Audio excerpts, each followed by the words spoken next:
నమస్కారం అండి. చందమామ కథల్లో ఈరోజు కథ కొత్త అనుభవం.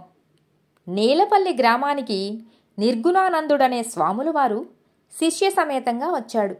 ఆయన దర్శనానికి అనేక మంది భక్తులు కూడా వచ్చారు. నిర్గుణానందుడు భక్తితత్వం గురించి, వైరాగ్యం గురించి చాలాసేపు ప్రబోధం చేశాడు. తరువాత భక్తుల్లో కొందరు తాము ఎదుర్కొంటున్న సమస్యలను స్వాముల వారికి నివేదించారు. నిర్గుణానందుడు అయిష్టంగా తలాడిస్తూ, ఇవన్నీ అతి స్వల్ప సమస్యలు, వీటి విషయంలోనే మీరింతగా దిగాలు పడిపోతే పెద్ద సమస్యలు ఎదురైనప్పుడు పూర్తిగా మతులు పోగొట్టుకుంటారు అని సర్ది చెప్పి పంపించివేశాడు. తమను ఎంతగానో కలవరపరుస్తున్న సమస్యలను అతి చిన్నవంటూ స్వాములవారు మాట్లాడటం భక్తులలో చాలామందికి ఆశ్చర్యం కలిగించింది. ఇదంతా గమనించిన గ్రామాధికారి శివగంగప్ప వాళ్లతో, మీరు స్వాముల వారికి నివేదించుకున్నవన్నీ అతి స్వల్పమైన ఈతిబాధలు, ఏవైనా ఆధ్యాత్మిక సమస్యల్లాంటివైతే వారు తప్పక పరిష్కార మార్గాలు చూపేవారు అన్నాడు. భక్తులకు ఈ మాటల్లో వాస్తవం ఉన్నట్టే కనిపించింది.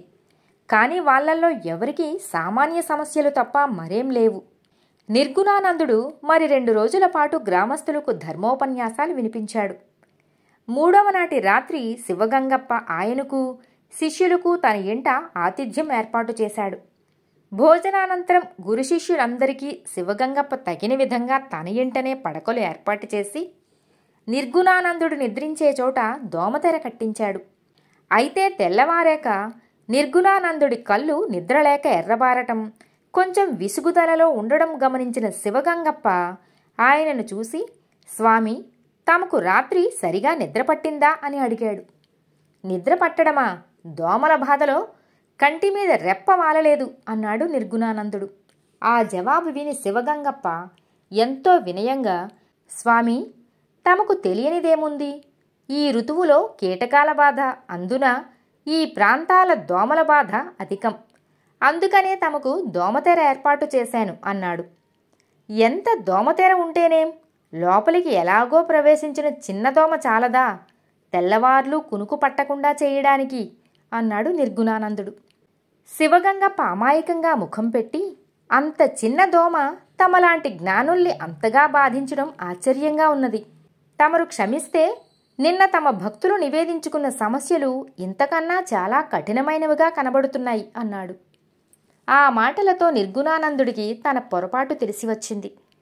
మనిషిని పట్టి పీడించే ఈతి బాధలు కేవలం ధర్మోపదేశాలతో సమసిపోవు, వాటికి పరిష్కార మార్గాలు సూచించాలి. ఆనాటి సాయంకాలమే నిర్గుణానందుడు భక్తులందరినీ సమావేశపరిచి వారి సమస్యల పరిష్కారానికి తగు మార్గాలు చూపి అందరినీ తృప్తిపరిచాడు. 2 రోజుల తరువాత ఆయన మరొక గ్రామానికి పోతూ శివగంగప్పతో, ఆ రాత్రి ఆ చిన్న దోమ నాకొక కొత్త అనుభవాన్ని కలిగించింది. లోకంలో మనిషి తానున్న స్థానానికి అనుగుణంగా అతడి సమస్యల రూపం మారుతూ ఉంటుంది, అంతేగాని సమస్యల్లో పెద్ద చిన్నవంటూ లేవు అని అతన్ని ఆశీర్వదించాడు. కథ సమాప్తం. మరో కథ, కట్టుకథ. కోసలరాజైన శైలేంద్రవర్మ ఒకనాటి సాయంకాల వేళ ఒక విదూషకుడు శకటుడిని వెంటబెట్టుకుని ఉద్యానవనానికి వెళ్ళాడు. ఆ సమయంలో కాపలా భటుడు వచ్చి ఎవరో పండితుడు రాజదర్శనం కోరుతున్నట్లు ఆయనకు తెలియపరిచాడు. శైలేంద్రవర్మ భటుడితో పండితుణ్ణి తీసుకురావలసిందిగా చెప్పాడు. పండితుడు వచ్చి రాజుకు నమస్కరించి, మహారాజా, నేను వత్సదేశం వాణ్ణి, నా పేరు శోధకుడు, తమ దర్శనార్థం వచ్చాను అన్నాడు. వత్సదేశం పట్ల శైలేంద్రవర్మకు విరోధం లేకపోయినా లోలోపల చులకన భావం మాత్రం ఉన్నది. ఆయన పండితుడి మాటలు విని మందహాసం చేసి, అలాగా, వత్సదేశపు కవి పండితులు దేశాలు పట్టినట్లున్నదే అన్నాడు హేళనగా. అందుకు శోధకుడు, మహారాజా, తమరన్నది అక్షరాలా నిజం. తమతో పోల్చినప్పుడు మా మహారాజు సాహిత్యాభిమానం ఏపాటిదో తమకు వివరించవలసిన అవసరం లేదు కదా అన్నాడు వినయంగా. ఆ జవాబుకు ఎంతగానో సంతోషించిన శైలేంద్రవర్మ, మీ వత్సదేశపు కోశాగారం పూర్తిగా వట్టిపోయినట్టు కనబడుతున్నది. ఆ కారణం వల్లనే మీ రాజు తన ఆస్థాన పండితులను దేశదేశాలకు పోయి యాచించి జీవయాత్ర సాగించమని చెప్పి ఉంటాడు అన్నాడు. రాజు శైలేంద్రవర్మ మాటల్లోని హేళన ఏమాత్రం పట్టించుకోకుండా శోధకుడు చిన్నగా నవ్వి, తమ కోసల దేశంతో సరిపోలిస్తే వత్సదేశపు వనరులు సంపద ఏపాటివి? అందుచేత మా రాజుగారి కోశాగారం గురించి, ఆయన ఇబ్బందుల గురించి తమరు నన్ను అంతగా అడగకుండానే చక్కగా గ్రహించారు అన్నాడు. శోధకుడి మాటలకు మరింతగా సంతోషించిన శైలేంద్రవర్మ తన మెడలోని హారం తీయబోతుండగా జరగనున్నది ఊహించిన విదూషకుడు ఆయనతో, ప్రభు, ఒక్క క్షణం ఆగండి. ఈ వత్సదేశపు పండితుడి అసలు పాండిత్యం ఏపాటిదో తమరింతవరకు పరీక్షించనేలేదు. అయితే కట్టుకథలల్లడం అన్న పరీక్షల్లో మాత్రం ఈయన నెగ్గాడు అన్నాడు. విదూషకుడి మాటలకు శోధకుడు ముఖం చిన్నబుచ్చుకుని రాజుకేసి చూశాడు. రాజు కోపంగా విదూషకుడితో, అసందర్భంగా మాట్లాడకు, కట్టుకథ, అసలు కట్టుకథ అంటే ఏమిటి అని ప్రశ్నించాడు. ప్రభు, కట్టుకథ అనేదానికి ఎంతో గొప్పదైన సామాజిక సాహిత్య చరిత్ర ఉన్నది.